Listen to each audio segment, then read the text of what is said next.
Bienvenue chez Retro et Geek.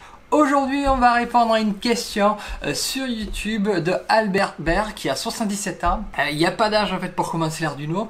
Qui me demande, en fait il démarre dans l'Arduino, il aimerait câbler un circuit bistable pour alimenter un moteur 220 volts avec un bouton pour pouvoir commander et en fait que le moteur s'arrête au bout d'un certain temps et puis retourne dans l'autre sens. Et donc en fait il ne connaît pas le langage C et donc il aimerait que j'y fasse un tuto dessus. Et bien c'est ce qu'on va faire aujourd'hui avec même un petit bonus.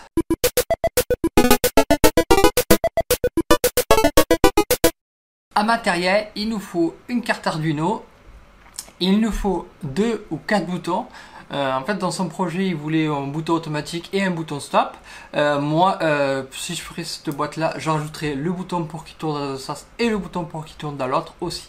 Comme ça j'ai 4 boutons de commande, 4 résistances. Ici j'ai mis les 1 kilo ohm avec un montage pull-up, des relais. Ici on a 2 relais.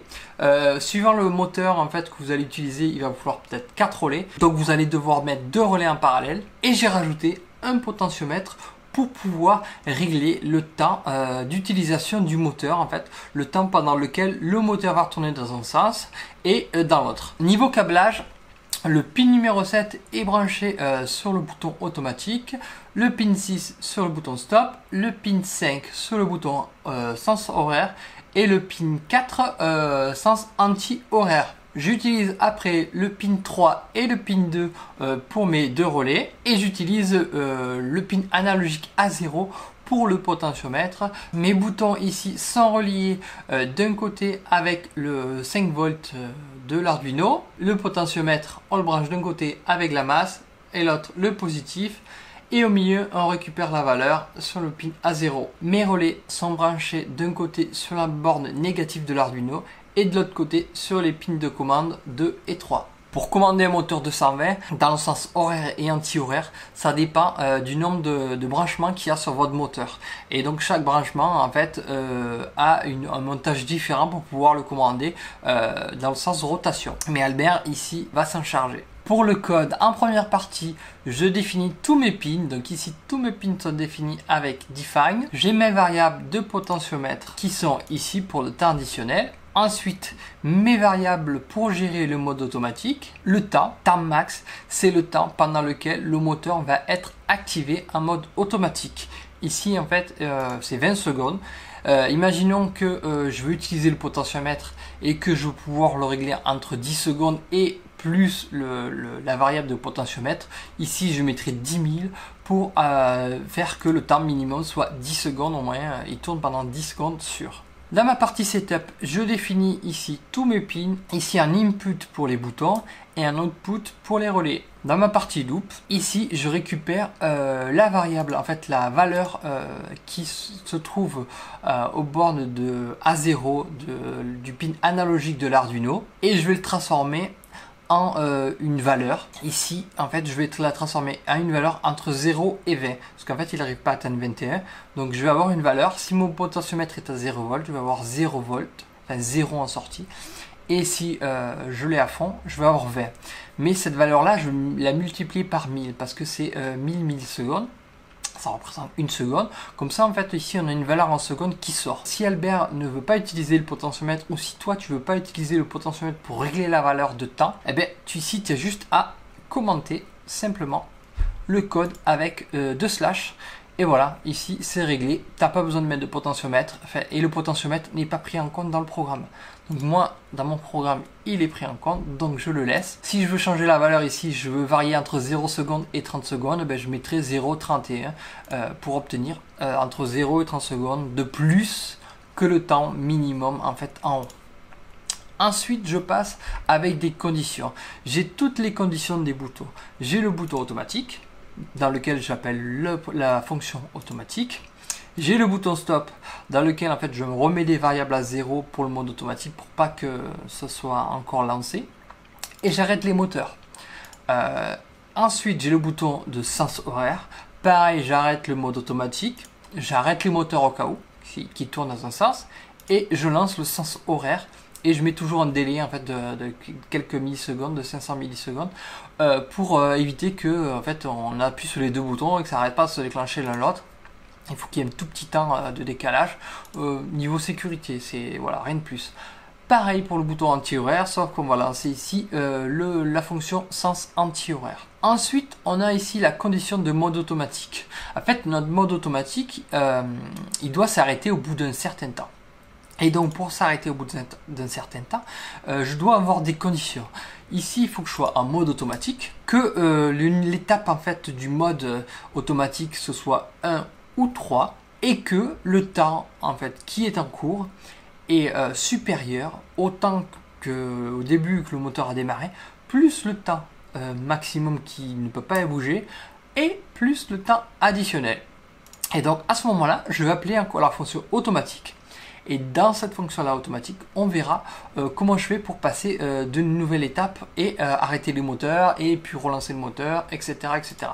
Imaginons que je veux pouvoir relancer le moteur dans l'autre sens sans qu'il y ait d'arrêt. Parce que là, en fait, on est obligé de rappuyer sur le bouton auto pour que le moteur tourne dans l'autre sens et s'arrête au bout d'un certain temps. Donc, si je veux que automatiquement, une fois que le temps est écoulé, le moteur part dans l'autre sens et il s'en fout que je rappuie sur le bouton auto.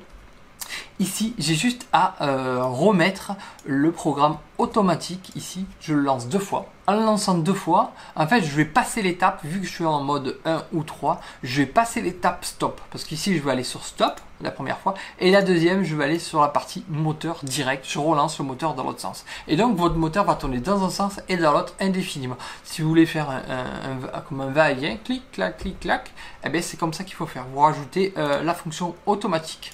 Ensuite, là, j'ai mes fonctions sens horaire. Sens horaire, j'active le pin sens horaire, je le mets à état haut.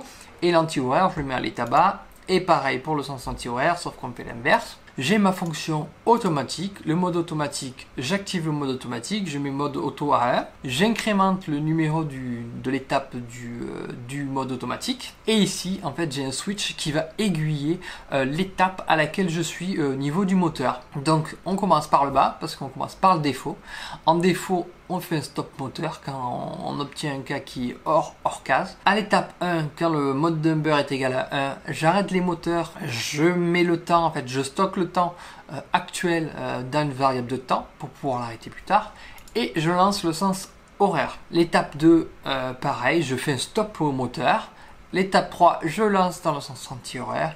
L'étape 4, je fais un stop moteur et je mets le mode à 0 et comme ça on repart. Et en fait, une fois que ici on est allé ici en mode 0 et qu'on va rappuyer, vu qu'on est mode number est égal à 0, on va tomber directement sur celui-là et on va plus jamais tomber sur le défaut si mon programme est bien fait. Et dernière fonction, stop moteur, qui met les deux moteurs, les deux relais à l'état low. Et comme ça, en fait, on est tranquille. Et j'ai mis un délai d'1 seconde pour bien stopper tout ça. J'en ai terminé avec l'explication du code. Je vais vous montrer maintenant le schéma que j'ai fait sur la breadboard. En fait, le prototype fonctionnel. Sauf que j'ai pas de moteur de 120. Mais on va pouvoir activer un relais et une LED, en fait, parce que j'ai pas deux relais. Donc, en fait, ça s'achète le module. Mais j'en ai pas là sous la main. J'en ai commandé un, mais il va arriver dans un bon petit moment. Donc c'est pour montrer le fonctionnement et que le programme répond aux attentes de Albert Baer et on va tester tout ça. Voici mon schéma fonctionnel. En fait, vu que je n'avais qu'un relais, en fait, je n'ai mis qu'un relais, mais par contre j'ai mis une petite LED ici pour représenter ce deuxième relais en fait. Donc ici on retrouve mon bouton automatique, mon bouton stop, mon bouton sens horaire et mon bouton sens anti-horaire. Donc si j'appuie sur le sens anti-horaire, vous voyez que la LED ici s'allume. Horaire, ici la petite LED du relais s'allume et ça a claqué. Ici le bouton stop, ça s'arrête. Et ici le bouton automatique.